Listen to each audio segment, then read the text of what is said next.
तर या होत्या आतापर्यंतच्या महत्त्वाच्या हेडलाईन्स आणि बुलेटिनची सुरुवात करूयात। आज अर्थसंकल्पीय अधिवेशनाचं सूप वाचताना सत्ताधारी आणि विरोधकांमध्ये झालेल्या महाभारताच्या बातमीनं हे महाभारत घडलं।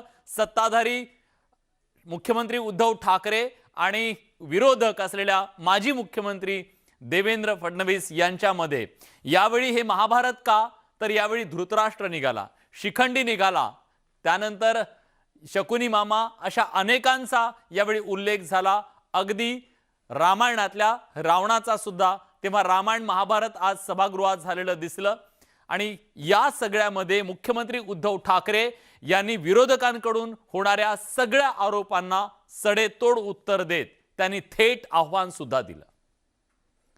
एवढी बेकार लोक आहेत का तिकडे, त्यांना काहीच माहिती नाहीये। द्या माहिती द्या, कोणाला ह्याला ठोकायचे ठोकतो, त्याला ठोकायचे ठोकतो, माहिती दे ठोकतो। म्हणजे माहिती देणारे तुम्हीच, आरोप करणारे तुम्हीच, चौकशी करणारे तुम्हीच। मग त्यांच्याप्रमाणे शिक्षा पण हेच करतात। कारण होणार काय की असे सगळे कडक केसेस करून दिल्यानंतर न्यायालय तरी काय करणार? आमचा न्यायदेवतेवरती विश्वास आहे, पण सगळं यंत्रणा ह्या अशा राबवणार म्हणजे ती ईडी आहे का घरघडी आहे हेच माहिती नाहीये। आम्ही पारदर्शी कारभार केला म्हणून आरशासमोर उभा राहू शकतो। आम्हाला अडचण नाही आरशासमोर उभा राहायला।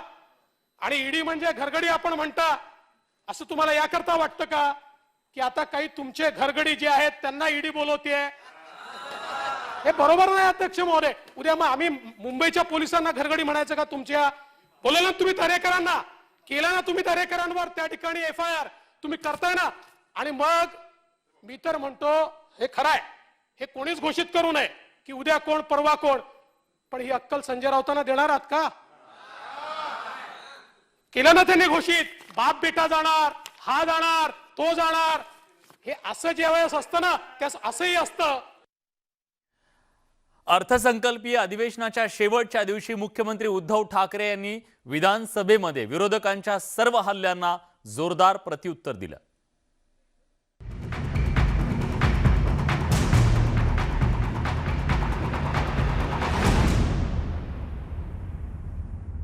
आज मी थोडंसं आपल्या परवानगीने अंतिम आठवडा प्रस्ताव आणि त्याच बरोबरीने एकूणच जे काही आपलं अधिवेशन झालं त्याच्यावरती थोडंसं एक मनमोकळं बोलण्याचा प्रयत्न करणार आहे। आणि हे मी बोलणार आहे ते तळमळीने बोलणार आहे, कारण मला असं खोटं बोलता येत नाही। अध्यक्ष महोदय, राज्यपालांच्या अभिभाषणापासून जर का आपण सुरुवात केली तर मला एका गोष्टीचं खरंच दुःख आहे, खेद आहे। राज्यपाल हे एक संविधानिक पद आहे आणि त्याचं महत्त्व काय आहे आमच्यापेक्षा विरोधी पक्षांना जास्त माहिती आहे। कारण वेळोवेळी नाही, तो तुमचा अधिकार पण आहे की वेळोवेळी, मी कागाळ्याने म्हणणार, पण तक्रार करण्यासाठी हक्काने राज्यपालांकडे केवळ विरोधी पक्षच नाही तर राज्यातला कोणी नागरिक जाऊ शकतो, तो जात असतो आणि त्यांनी जायला पाहिजे। पण दुर्दैवाने या सगळ्या गोष्टी आपण जशा पाळतो, अधिकार आपण मानतो, तशा काही प्रथा परंपरा ह्या सुद्धा आपण पाळल्या पाहिजेत। ठीक आहे, एखाद्या गोष्टीबद्दल तुम्हाला आक्षेप घ्यायचा आहे घेऊ शकता, एखाद्या गोष्टीबद्दल विरोधात मत नोंदवायचे नोंदवू शकता, पण निदान आपल्या राज्याची तरी एक संस्कृती आहे, प्रथा आहे, परंपरा आहे। राज्यपालांनी आपलं अभिभाषण म्हणजे सुरू केल्याबरोबर जो काही गोंधळ झाला तो राज्याच्या संस्कृतीला शोभनीय नव्हता। आपण निदान राज्यपाल महोदय काय बोलतायत हे तरी ऐकून घ्यायला पाहिजे होतं। हा, तेव्हा तुम्ही जो एक उल्लेख केला दाऊदचा उल्लेख, तो तेवढा पुरता नव्हता। नंतर संपूर्ण आठवडा आणि जवळपास महिनाभर आपलं अधिवेशन आहे, तो उल्लेख आपण रोजच करत आलेला आहे। म्हणजे देवेंद्रजी काल आपण कविता सांगितली, तेच ते आणि तेच ते महिनाभर केलं तुम्ही। दाऊद एके दाऊद, दाऊद एके दाऊद, दाऊद दोणे कोण, हा भाग वेगळा, पण हे तुम्ही ते केलं। पण मला एक अशी अपेक्षा होती की ज्या वेळेला हक्काने आपण राज्य सरकारबद्दल काही तक्रारी आक्षेप राज्यपालांकडे नोंदवत असतो तेव्हा निदान आपलं सरकार, आपल्या राज्याचं सरकार हे काय करत आहे याच्या प्रगतीचा एक आढावा राज्यपाल आपल्यासमोर मांडत असतात। आपण जे काही मुद्दे मांडले, राज्यपालांचं भाषण ऐकलं तर नाहीच, होऊच दिलं नाही। राज्यपाल राष्ट्रगीताला सुद्धा थांबू शकले नाही, त्यांना थांबू दिलं गेलं नाही। म्हणजे हा एवढा मोठा घोर अपमान आजपर्यंत देशातल्या कुठल्या विधानसभेत क्वचितच झाला असेल. पण राज्यपालांच्या अभिभाषणातले मुद्दे जरी आपण पाहिले असते तरी राज्यपालांनी काय सांगितलं की त्यांनी सांगितलं माझे शासन हे समाज सुधारकांच्या आदर्शांचे अनुकरण करते. आता समाज सुधारकांच्या आदर्शांचं अनुकरण करते म्हटल्यानंतर त्यांचं भाषणच ऐकलं नाही तर समाज सुधारक कोण आणि आदर्श तरी काय आणि त्यांचं अनुकरण तरी आम्ही काय करणार हा एक प्रश्न येतोच. त्याच्यानंतर कोविडच्या काळामध्ये जे आपण नाही त्याच्या आधीच आपण शिवभोजन योजना सुरू केली आणि कोविडच्या काळामध्ये काही काळ आपण मोफत दिले, काही काळ आपण 5 रुपयांनी केलं, आता परत ती 10 रुपयांनी दिली. पण 10 रुपयांनी एक पूर्ण जेवण आपण देतोय हे सुद्धा मोठी अभिमानाची गोष्ट आहे. गोरगरिबांना 2 घास हे त्यांना मिळून देतोय, त्यांना परवडणाऱ्या दरात हे फार मोठं काम करतोय. आणि आजपर्यंत साधारणतः 8 कोटीपेक्षा अधिक थाळ्यांचं वितरण छगनराव आपण या माध्यमातून केलंय. म्हणजे एवढी पोटं आपण भरतोय तेवढे आशीर्वाद आपल्याला मिळतात. हा अमृत महोत्सव आहे आपल्या स्वातंत्र्याचा, आझादी का अमृत महोत्सव, आणि तो करण्यासाठी शासनाने 500 कोटी रुपये मंजूर केलेले आहेत. आता पहिल्यापासून लक्ष ठेवा कारण त्याच्यानंतर त्याच्यात सुद्धा भ्रष्टाचार करायची तुम्हाला दिसू शकेल. कारण काही झाले तरी भ्रष्टाचार. काही जणांची एक सवय काय असते, आरशात बघितला तरी आरसा बघितला तरी भ्रष्टाचार झाला. लोकांना कळत नाही ह्याला भ्रष्टाचार कशात दिसला तर आरशाच्या मॅन्युफॅक्चरिंग मध्ये दिसला.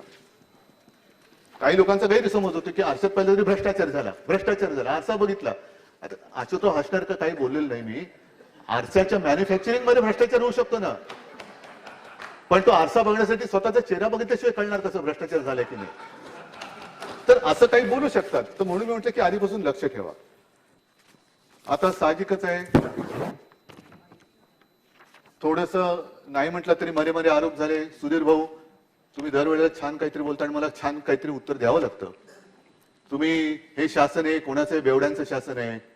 आपल्या महाराष्ट्राला शिवछत्रपतींचा महाराष्ट्र त्याला मध्य राष्ट्र म्हणालात, बरोबर ना? बरोबर आहे. आता हे मद्य जे आहे वाईन हे किराणा मालाच्या दुकानात मिळत, वाण्याकडे नाही मिळत. सुपर मार्केट जिकडे ते कुरूप बंद कपाटांची सोय आहे तिकडे मिळते. आणि आपण चंद्रपूरचे नेहमी मुद्दे मांडता, विदर्भातून आलेले आहात. आपल्या बाजूला मध्य प्रदेश आहे, एका बाजूला मध्य प्रदेश आहे. त्याचं जे काय आहे ती आकडेवारी मी वाचतो, मग त्याला मध्य प्रदेश म्हणणार का तुम्ही? संबंध नाहीये. पण त्यांनी जे काय केलेलं आहे असं नाहीये तुम्ही आपला तो बाब्या आणि दुसरा तो असं नाही करायचं. मी तुम्हाला सांगतो, 1 मिनिट सांगतो. देशात 1 लाख लोकसंख्येपेक्षा मागे मद्य विक्रीची दुकाने महाराष्ट्रात सर्वात कमी आहेत. कर्नाटक किती आहेत? कोणाचं सरकार आहे तिकडे? 7.10. मध्य प्रदेश 5.07. आता याचं उत्तर द्या. उत्तर प्रदेश तिकडे 2.60. तामिळनाड 9.43. तेलंगणा 6.30. हे सगळं बघितल्यानंतर लगेच आपल्या राज्याची बदनामी करून टाकायची हे योग्य नाहीये. तुम्ही आमच्यावर टीका करा, पण ज्या महाराष्ट्राची एक तर तुम्ही राज्यपाल जे सांगत होते विकास काय झालेला आहे ते तुम्ही लोकांसमोर येऊ देत नाही. असं एक नावं देऊन तुम्ही महाराष्ट्राला बदनाम करतात हे योग्य नाहीये. ह्याच्यामध्ये ही दखल शेवटी नागरिक घेत असतात. तुम्ही करा, मी म्हंटल ना टीका करा. कोणत्या टोकाला जायचं, काय टीका करायची हा याचा त्याचा प्रश्न आहे. तर ह्या एक गोष्टी आहेत. नंतर मला कल्पना आहे की जसं असं म्हणतात की रावणाचा जीव, कारण रावण युद्ध होताना एक मुंडकं उडवलं तरी पुन्हा हा हा हा हा ते पिक्चर मध्ये पुन्हा एक मुंडकं यायचं आणि रावण आपला लढतोय. मग नंतर कळलं की रावणाचा जीव हा बेंबीत होता. तसं काही जणांना काही मिळालं, केंद्रात सरकार मिळालं तरी त्यांचा जीव बेंबीत नाही पण मुंबईत असतो.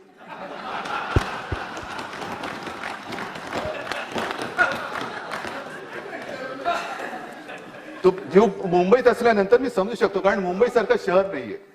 मी स्वतः पक्का मुंबईकर आहे, मुंबईत जन्मलेला आहे. त्याच्यामुळे माझ्या शहराचा जसा राज्याचा आणि देशाचा मला अभिमान आहे तसंच मला माझ्या मुंबईचा अभिमान आहे. आणि माझ्या मुंबईमध्ये जे काय आम्ही करणार ते जगातलं सर्वोत्तम असलंच पाहिजे हा माझा कटाक्ष असतो. आता मुंबईसाठी काय काय केलं, हा एवढं काही चौवड आहे, सगळी काय वाचण्याची आवश्यकता नाहीये. पण येता जाताना जे दिसतच नसेल त्यांना मला लक्षात आणून देण्याची गरज आहे. तर आपण जे काय आरोप केले त्याला मी उत्तर देणार आहे. परंतु मुंबईने जे काय केलं, खास करून मुंबईने जे केलं ते मुंबई मॉडेल म्हणून जगभरात प्रसिद्ध झालं. उच्च न्यायालय, सर्वोच्च न्यायालय यांनी मुंबई आणि महाराष्ट्राने जे काम केलं त्याची तारीफ केलेली आहे.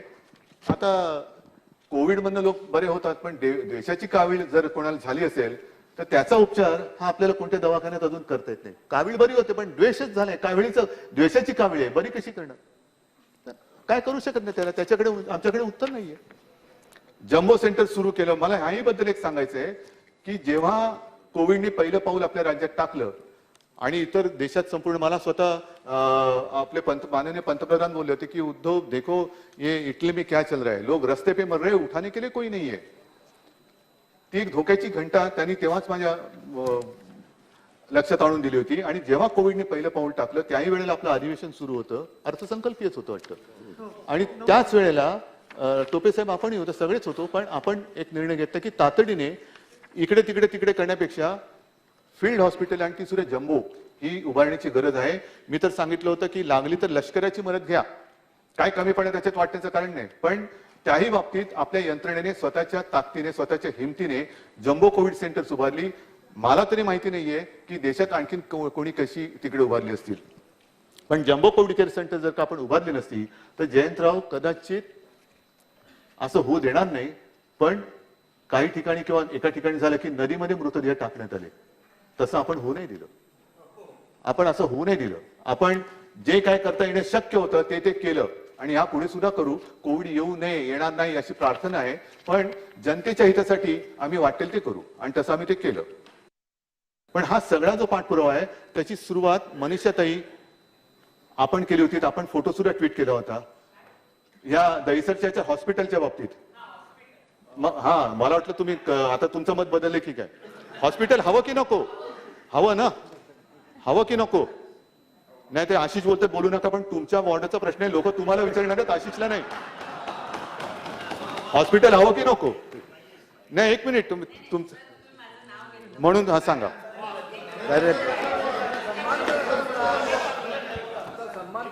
मी तुमचा सन्मान करतो, चांगली तुम्ही सूचना मांडली, मी त्याच्या बाजूचा आहे. पण आता हा वाद कोर्टात सगळा गेलेला आहे. तिकडे हॉस्पिटल व्हावं ही तुमच्याप्रमाणे आमच्या सगळ्यांची इच्छा आहे.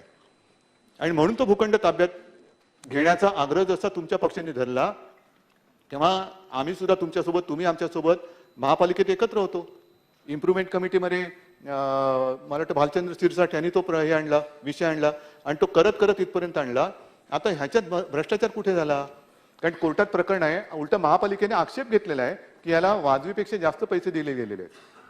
आणि हे दर ठरवण्याचं काम महापालिका करत नाही, ते महसूल खात्याची जी एक यंत्रणा असते ती करते. तिने केलेलं आहे, त्यानुसार ते आपण पैसेदाने दिले गेलेले आहेत. की समजा आपल्या समोर कोणतरी बुडतोय, आपल्याला नाही पोहता येत, त्याला काहीतरी वाचवण्यासाठी लाकूड किंवा टायर टाकला पाहिजे, तर टायरचे टेंडर काढत बसणार का? आजूबाजूला जो मिळतोय तो पहिला टायर त्याच्याकडे फेकणार. त्याचा जीव वाचवणं ही प्राथमिकता आहे. आणि तेच काम त्यावेळेला महापालिकेने केलं. आणि महापालिकेने, मी निश्चितपणाने सांगतो की एकही काम विदाऊट टेंडर केलेलं नाही. शॉर्ट नोटीस टेंडर काढली गेली आणि त्याच्यात सुद्धा जो L1 आला त्याला ते काम दिलं गेलेलं आहे. हे सुद्धा त्यांच्या मागे चौकशा.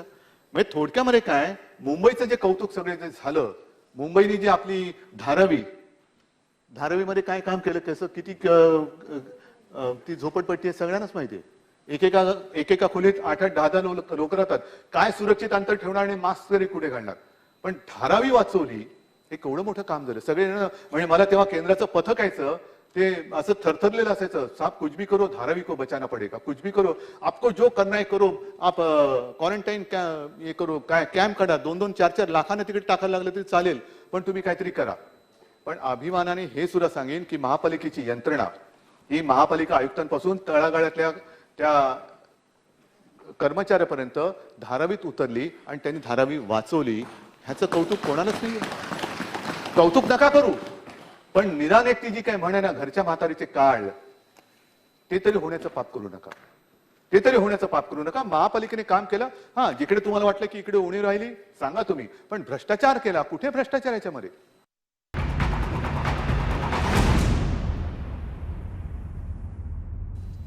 आता मला काय म्हणायचंय, हे थोडं सगळं झाल्यानंतर प्रतिमा आणि बदनामी, टीका मी समजू शकतो, मी टीकेला घाबरत नाही, अजिबात नाही, आणि बदनामीला पण घाबरत नाही, कारण मी जो आहे हा असा आहे आणि तो लोकांना मला माहिती आहे मी कसा आहे, त्याच्यामुळे बदनामीला घाबरत नाही. पण बदनामी करताना कोणत्या थराला जाऊन करायची? नवाब मलिकांचा राजीनामा, जर दोषी असतील, संबंध असतील, बघू ना काय करायचं. पण तुम्ही आरोप करायचे आणि असे आरोप केले ज्याच्यात तथ्यहीन आरोप करायचे आणि एवढ्या वेळा बोलायचं की जणू काही ते सत्य वाटायला लागतं. म्हणजे एका गोष्टीचं मला दुःख काय वाटतं किंवा आश्चर्य वाटतं की केंद्रीय ज्या काही संस्था आहेत त्या एवढ्या पोकळ झाल्या का की नवाब मलिक हा दाऊदचा हस्तक संपूर्ण मुंबईत, देशात सगळीकडे फिरतोय, 4-4, 5-5 वेळा निवडून येतोय, मंत्री बनतोय, तरी केंद्रातल्या यंत्रणेला माहितीच नाही, केंद्राच्या यंत्रणेला माहितीच नाही. नाही आहेच तसंच आहे. केंद्राच्या यंत्रणा मग करतात काय? नुसतं थाळ्या वाजवा, दिवे पेटवा, दिवे घालवा, हे करायचं. मग जे काय दिवे लागताय त्या दिव्याच्या प्रकाशात तरी बघा ना दाऊदचा माणूस कोण कोण आहे. पण एक मी समजू शकतो की तिरंदाज जो असतो तो लक्ष्यभेद करतो, तो बाण त्याला असतं, त्याचं कौशल्य असतं, बाण त्या लक्ष वेध करणार असला पाहिजे, भेद करणार असला पाहिजे.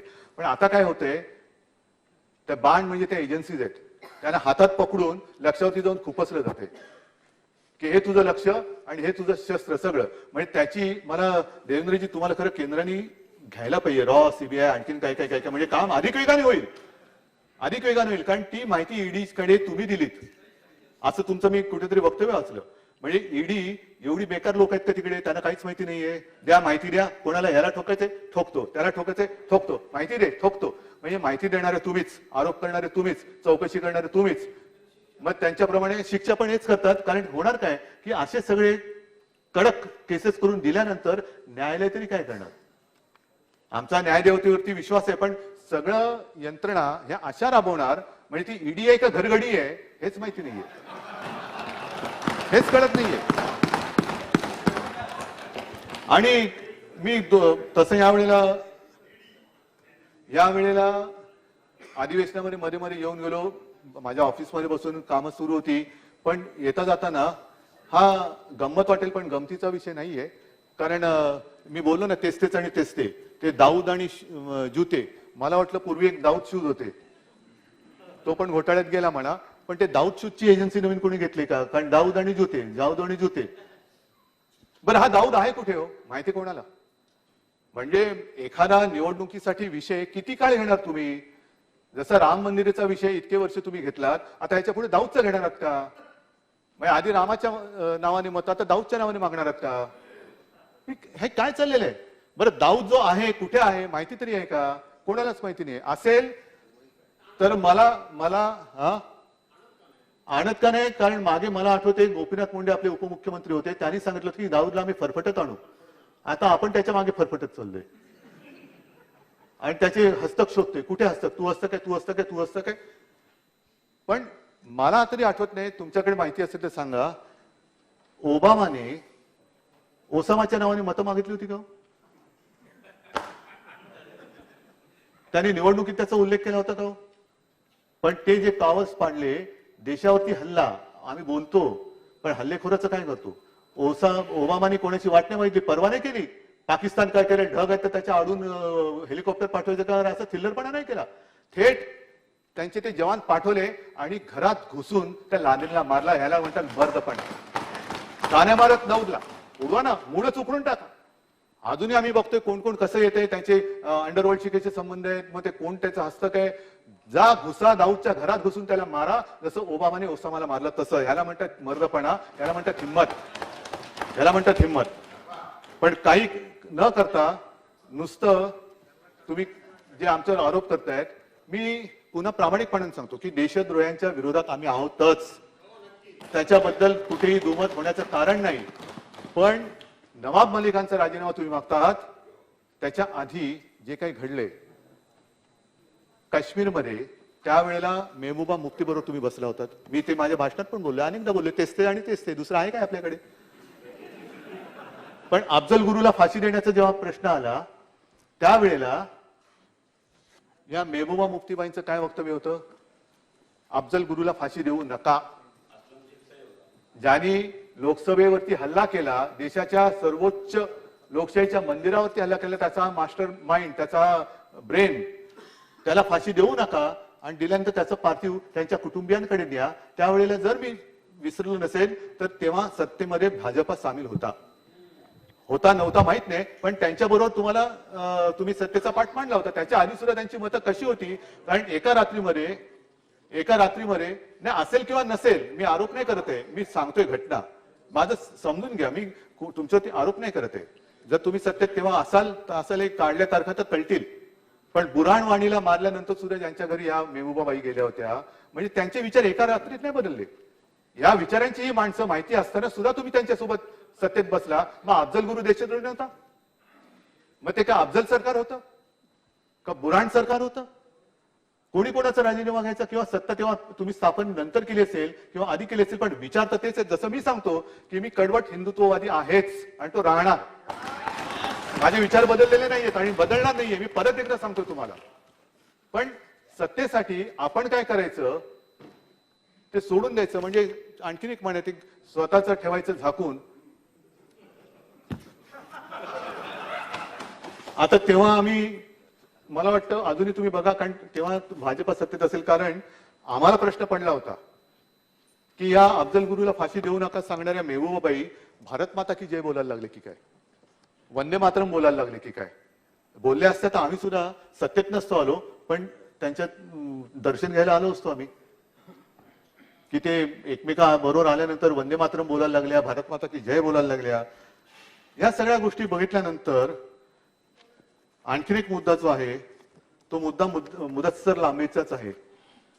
मुदस्सर लांबेचं तुम्ही सांगितलं नाही, दाऊद के लांबे हात. हे लांबे हात त्या माहीमच्या दर्ग्यामध्ये आपल्याला हार घालत असतानाच होता, आणि तेव्हा एक ऐतिहासिक क्षण होता तो. आणि त्या ऐतिहासिक क्षणाचे सगळे क्रांतिकारक ह्यांचे फोटो आहेत, मुदस्सर लांबे आणि सगळेजण. हे सगळे क्रांतिकारक, त्यांच्यावरची गुन्ह्याची यादी वाचा. आणि कदाचित तेव्हा आपल्याला कल्पना नसेल, कारण असं कधीतरी होतं की आपल्यासोबत कोणतरी फोटो काढतो आणि नाही, आता परवा तुम्ही माझा त्या याच्याबरोबर फोटो दाखवला ना, मग तसा माझा तुमच्यासोबत फोटो आहे, मोदीजींबरोबर सोबत आहे, अमितजींबरोबर सोबत आहे. त्यांनी काय होत नाही, पण किमान आपण बोलताना फोटो बद्दल काय नाही. कारण मागे एकदा असं म्हटलं होतं की फोटो कधी कोणी लग्नात फोटो काढला म्हणून काय तो त्याच्या आणि त्याचे काही संबंध लावता येतील असं नाहीये. पण विशेष म्हणजे त्या नेमणुकीचं पत्र, कारण ती निवडणूक त्याची प्रक्रिया मला वाटतं दादा आपण सगळी सांगितली, पण त्याच्यावरती सही जी आहे ती सही तत्कालीन जे मंत्री होते त्यांनी हिरव्या शाहीमध्ये केलेली आहे. आता तो हिरवी शाही योगायोग असू शकेल, आणि ते म्हणजे आताचे तुमचे राष्ट्रीय सरचिटणीस विनोदजी तावडे, त्यांची सही आहे त्याच्यामध्ये. तर तो पण कागद माझ्याकडे. तर ह्या काही काही गोष्टी आपण समजून घेतल्या पाहिजेत एकमेकाला. धर की ठोक हे बरोबर नाहीये. याने कोणाचंच काय होणार नाहीये. नुसता आरोप करून राज्य चालू शकत नाही. एखाद्याला तू वाईट आहेस हे सांगण्यासाठी तू स्वतः किती चांगला आहेस हे लोकांना सांगावं लागतं, दाखवून द्यावं लागतं, तर तो सांगेल की हा किती वाईट आहे. पण तू काही केलं नाही. अरे मग तू तरी काय केलं ते तर सांग. पण तुम्ही जर का तेच केलं असेल कळत न कळत, मग हा कसा काय वाईट होऊ शकतो. आता जे काय चाललेलं आहे, एक गोष्टी आधी बोलून मग केल्या जातात. आता मध्ये हर्षवर्धन पाटील जे पहिले तुमच्याकडे होते, त्यांना झोप लागत नव्हती, मग झोपेचं औषध घेतलं. तिकडे जाऊन झोपायला लागले. हा अनुभव त्यांनी कानात नाही सांगितलेला आहे, एका सभेत सांगितलेला आहे की, आणि त्यांचं मी पण सांगितलेलं की ते कधी कधी टीव्ही लावल्यावरती ते जाहिराती येतात, पहिले मुझे नींद नहीं आती थी. तर असं काय तुमच्याकडे झोपेचं औषध आहे मला कळत नाही. आणि मागे एकदा गडकरी बोलले होते, म्हणजे आता मला खरं सांगा, आम्ही इकडे सगळे बसलेले भ्रष्टाचारी आहोत, आम्ही सगळी दाऊदची माणसं आहोत, पण तुमचा सकाळचा सत्तेचा प्रयोग यशस्वी झाला असता तर नवाब मलिक आणि अनिल देशमुख तुमच्या मांडीला लावून बसले असते की नाही. आम्ही जर का तुमच्या गळ्यात पट्टा बांधला असता तर जे काही तुम्ही आमच्या कुटुंबांची बदनामी करता ही अत्यंत नीच, निंदनीय आणि अत्यंत विकृत अशी गोष्ट आहे की एकमेकाच्या कुटुंबाची विकृत बदनामी करणं. अरे सर, मर्द असशील तर मर्दासारखा ये अंगावर, बघतो तू आहे आणि मी आहे. पण तुमच्या सत्तेचा दुरुपयोग करून, तुम्ही त्या संस्थांचा दुरुपयोग करून, म्हणजे महाभारतामध्ये शिखंडीचा उल्लेख आहे. तो शिखंडी कोण होता मी सांगण्याची गरज नाही. लढण्याची ताकद नाही, मग शिखंडीला मध्ये टाकलं. आता कळतच नाही शिखंडी कोण आहे आणि मर्द कोण आहे, कोण कोणाच्या आडून लढतोय. याला मर्दपणा नाही म्हणत, नामर्दपणा म्हणतात. हिंमत असेल तर समोरासमोर या आणि लढा. हे यंत्रणा वापरायच्या, घराघरातल्या कुटुंबियांना बदनाम करायचं, धाडी टाकायच्या, हे काय. आणि मागे नितीन गडकरी बोलले होते की आमच्याकडे वाल्याचा वाल्मिकी होतो, वाल्याचा वाल्मिकी होतो. मग जसं ईडीचं काम ते मनी लॉन्ड्रिंग असतं, तसं तुमच्याकडे काही ह्युमन लॉन्ड्रिंगचं काम आहे का? की बरबटलेला माणूस घ्यायचा, त्याला म्हैसूर सँडल सोप लावायचा आणि छान अत्तर बित्तर लावून झाला बघा कसा सुंदर. हे ह्युमन लॉन्ड्रिंग तुम्ही सुरू केलेलं आहे का? ह्या सगळ्या गोष्टी आहेत ना. आता एकच मला जे सांगायचंय की आता हे सगळं झालं, ह्युमन लॉन्ड्रिंग झालं, हे सगळे जे काही होत आहे, हे असं समजू नका की कोण बघत नाहीये, कोणाच्या लक्षात येत नाहीये. कारण जसं आपल्या पोरांचे चाळे थेर बघू न शकणारा त्यांचा पिता आंधळा धृतराष्ट्र होता, तसा हा धृतराष्ट्र नाही, हा छत्रपतींचा लढणारा महाराष्ट्र आहे. हा महाराष्ट्र आहे, हा महाराष्ट्र आहे. आणि ह्या अशा वाटेला जाऊ नका. यातनं कोणाचंच काही होणार नाहीये, कोणाचंच भलं होणार नाहीये. आणि म्हणून मला असं वाटतं की हे सगळे जे काही चाललंय ना, हे आता मी घाबरलो म्हणून नाही सांगत आहे, त्याच्यावरती सुद्धा पुढे बोलणार आहे. पण यातनं काहीच होणार नाही. लोकांना आपण काय देणार आहोत, ही संधी आहे. अनेकांची स्वप्न इथे येण्याची असतात, ती संधी प्राप्त त्यांना होत नाहीये. आपल्याला संधी मिळालेली आहे. संधीचं सोनं करायचं का माती करायचं हे ठरवा. काय असतील ना मतभेद सांगा, काही सूचना असतील सांगा, काही नवीन कल्पना असतील सांगा, कोण आमच्यात गुन्हेगार असेल जरूर सांगा. पण उगाच काहीतरी बदनामी करू नका. आणि म्हणून मी आता जे बोलतोय की तुम्हाला सत्ता पाहिजे ना, म्हणून तुम्ही हे ताण तणाव कुटुंबियांना तणावाखाली ठेवायचं, मग ह्याला अटक करायची, त्याला बेलच मिळू द्यायचं नाही, हे सगळे चाललेत ना. चला मी या सगळ्यांच्या समोर सांगतो, तुम्हाला सत्ता पाहिजे ना, उगाच तुम्ही काही गोष्टी करू नका. पेन ड्राईव्ह गोळा करायला जाऊ नका. पेन ड्राईव्हचा खप उगाच वाटतो, ज्यांना गरज असते त्यांना मिळत नाही, त्यांना मिळत नाही, त्यांना राहू द्या. पेन ड्राईव्हची गरज नाहीये. मी म्हणतो मी तुमच्या सोबत येतो, मी येतो तुमच्या सोबत, सत्तेसाठी नाही येत. तुम्ही जे आता चाळे केलेले आहेत सगळे, माझ्या कुटुंबियांची बदनामी करायची, त्यांना उगाच त्यांच्या काहीतरी काय मालमत्तेवरती टाच, आज ह्याच्यावरती टाच त्याच्यावरती टाच, ह्या टाचेला मी काही घाबरत नाही. कारण शाळेमध्ये मला छत्रपतींची कविता होती, खबरदार जर टाच मारुनी उडविन चिंधड्या राई राई एवढ्या. त्याच्यामुळे मी टाचेला नाही घाबरत. पण मी तुमच्या बरोबर येतो, टाका मला तुरुंगात. माझ्यावरती जायचं नाही, या ना मग. कुटुंबाशी कशाला बदनामी करताय? आम्ही कधी तुमच्या कुटुंबियांची बदनामी केली? कधी तुमच्या कुटुंबियांच्या काही भानगडी असतील आहेत असं म्हणत नाही, तर आम्ही काढण्याचा प्रयत्न केलेला आहे. मी येतो तुमच्या बरोबर, तुम्ही टाका तुरुंगात. मग तुमच्या फुरसतीने मग ते सगळे आरोप गोळा करा, ते पण करू नका, कारण त्याची गरज नाही. कारण खुलासे करून उपयोग नाहीये, खुलासे करून कुठे ऐकलं जात नाहीये. काही गोष्टी सादर केल्या तरी त्या नाकारल्या जातात. मग ह्याचं शेपूट त्याला, त्याचं शेपूट त्याला करून पुरावे सगळे गोळा केले जातात आणि कोर्टासमोर नेले जातात. कोर्ट काय करणार, समोर आहे त्याच्याप्रमाणे दे शिक्षा. पण एवढंच जर का तुम्हाला जीव जळत असेल तर मला टाका तुरुंगामध्ये, मी तयार आहे. पण एक गोष्ट लक्षात घ्या, थोडस मग मी भावनिक बोलतो आणि हिंदुत्ववादी बोलतो. तुरुंग कोणता, आर्थर रोड, तिहार वगैरे नाही. जसं बाबरी मशिदीच्या खाली राम मंदिर होती, राम जन्मभूमी, तसं जर का कृष्ण जन्मभूमीचा शोध तुम्हाला लागला असेल, तो तुरुंग असेल ना, त्या तुरुंगात मला टाका. मी कृष्णाचा अवतार नाहीये. मी कदाचित देवकीच्या पहिल्या 7 मुलांपैकी असेन, पण त्या तुरुंगात मी कृष्ण जन्माची वाट बघेन. पण मी जसं सांगतो की मी कृष्ण नाहीये, तसं तुम्ही सांगता आलं पाहिजे की तुम्ही कंस नाही आहात, नाही तर कंसामध्ये जाऊ नका. आणि ही माझी तयारी. काय तुम्हाला माझ्या कुटुंबियांनी पाप केली असतील, बाळासाहेबांनी काय उत्तर देणार? मग मी विचारतोय, बाळासाहेबांनी ज्यांना तुमच्या नेत्यानं वाचवलं ते तरी गेल्यानंतर बाळासाहेबांनी काय उत्तर देणार? ज्या वेळेला त्यांना सोबत कोणी राहू शकत नव्हतं, देशामध्ये सगळेजण सांगत होते की हे नको हे नको, तेव्हा बाळासाहेब एकटे त्यांच्या मागे राहिले होते की हे होता कामा नये, हे तिकडेच राहिले पाहिजे. काय उत्तर देणार? की 2014 मध्ये सुद्धा युती तोडली, तुम्ही तोडली, तेव्हा मी हिंदू होतो. आज जर का तुम्हाला असं वाटतं की मी हिंदुत्वापासून फारकत घेतली, तर 2014 साली सुद्धा मी हिंदूच होतो, आजही आहे. आणि मी लपवलेलं नाही, माझ्या सगळ्या सहकार्यांना माहिती आहे, सगळ्या सहकार्यांना माहिती आहे. पण तुरुंगात टाकणार असाल तर सगळी जबाबदारी मी घेतो. माझ्या शिवसैनिकांची सुद्धा जबाबदारी मी घ्यायला तयार आहे. सगळ्यांच्या वतीने मी पाप घेतो, मला टाका तुरुंगात. पण जे शिवसैनिक बाकी सगळ्यांनी जेव्हा शेपट्या घातल्या होत्या, तेव्हा 92-93 साली ज्यांनी जीवावरती उदार होऊन जी मुंबई वाचवली, त्या शिवसैनिकांना सोडू नका.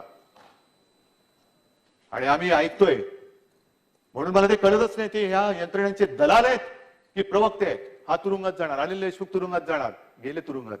नवाब मलिक तुरुंगात जाणार तुरुंगात. आता अनिल परब तुरुंगात जाणार तुरुंगात. उद्या किशोरी पेडणेकरने टाकणार. हे काय? कुठे कायदा सुव्यवस्था आणि लोकशाहीचा खून? ह्याच्या पलीकडे काय आणखीन असू शकतो? अघोषित निदान इंदिरा गांधींनी तरी आणीबाणी घोषित केली होती. ही अघोषित आणीबाणी, एवढा डरपोकपणा त्यांच्यामध्ये नव्हता. डरपोकपणाने आणीबाणी नाही राबवली, घोषणा केली आणीबाणीची. चांगली वाईट हा ज्याचा तो वेगळा भाग आहे, पण एक धारिष्ट लागतं, ते धारिष्ट त्यांच्यामध्ये होतं. आणि आज सुद्धा अनिल परब इकडे बसलेले आहेत. मी सगळ्यांना सांगतो की 92-93 साली पोलिसांनी आणि मिलिटरीच्या लष्करांनी हिंदूंना वाचवण्यासाठी जेव्हा अनिल परब गेले, तेव्हा भर रस्त्यात त्यानं गुरासारखं मारलेलं. तो त्याचं तुम्ही काय बांधकाम पाडताय, आणखीन काय पाडताय? जे पाडायचं ते पाडा, पण मग बांधकाम अनधिकृत पाडायची तर ती सगळ्यांची पाडा, कोणालाही पदराखाली घ्यायचं नाही, अजिबात नाही.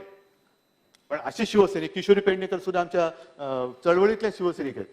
ज्या वेळेला एका व्यक्तीला बाळासाहेबांनी काढून टाकला होता 2005 ला, काढून टाकलं, गेट आउट, नाही पाहिजे तू, असं अशी घाण नाही पाहिजे, तेव्हा त्यांच्यासोबत काही जण गेले होते. तेव्हा त्या निदर्शनाच्या वेळेला या किशोरी ताईच्या डोक्यात वर्णवीट मारली होती. मोठं डोकं म्हणजे जवळ खूप पडली होती, वाचल्या त्या. पण हे असे गुन्हेगार, महापालिकेमध्ये घोटाळा, मुंबई महापालिकेमध्ये घोटाळा, मग पिंपरी चिंचवडमध्ये सुद्धा त्या स्टँडिंग कमिटीच्या अध्यक्षाला घोटाळ्यामध्ये पकडण्याचं आहे ना. या सगळ्या गोष्टीचा म्हणजे म्हणून मी म्हटलं ना की वेगळेपण काय आहे हे पहिलं लक्षात घ्यायला पाहिजे. आणि म्हणून मी शेवटी एकच म्हणेन की आपण ही कविता केवळ तुमच्यासाठी नाही, माझ्यासाठी नाही. ही कविता काल तुम्ही म्हटला ती वेगळी होती. मी बहिणाबाई चौधरींची कविता आहे आणि ती आपल्याला सगळ्यांनी लक्षात घेण्यासारखी कविता आहे. माणूस माणूस मतलबी रे माणसा, तुले फार हवं तुझी हाका केला आशा. आता गुलाबराव, तुम्ही याचं भाषांतर मराठीत करून सांगा, कोणत्या भागातले असतील. दादा तुम्हाला पण असेल. आणि हे बाकीची मी हे वाचत नाही, कारण खूप त्यांनी वर्मी लागेल असं लिहिलेलं आहे. म्हणजे पुढचं जे आहे, मानसा मानसा तुझी नियत बेकार, तुझ्याहून बरं गोठ्यातलं जनावर. हे अशा सगळ्या गोष्टी आहे. आणि शेवट जो आहे तो फार महत्वाचा, जो तुम्ही आम्ही सगळ्यांनी लक्षात ठेवला पाहिजे.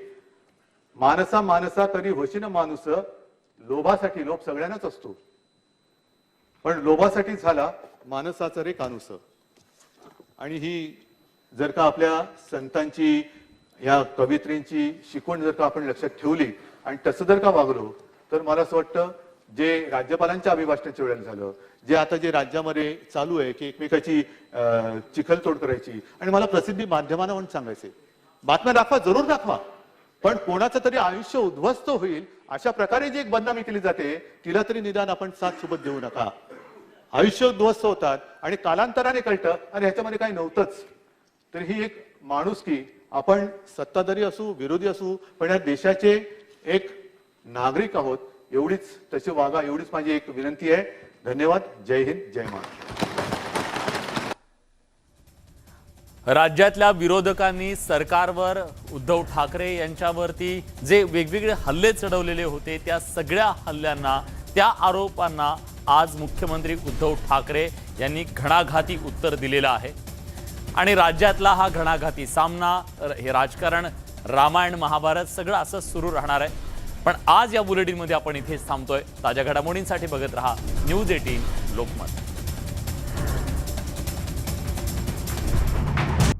पोहोचले. नाटो आणि युरोपियन युनियनच्या नेत्यांसोबतच्या बैठकीत ते सहभागी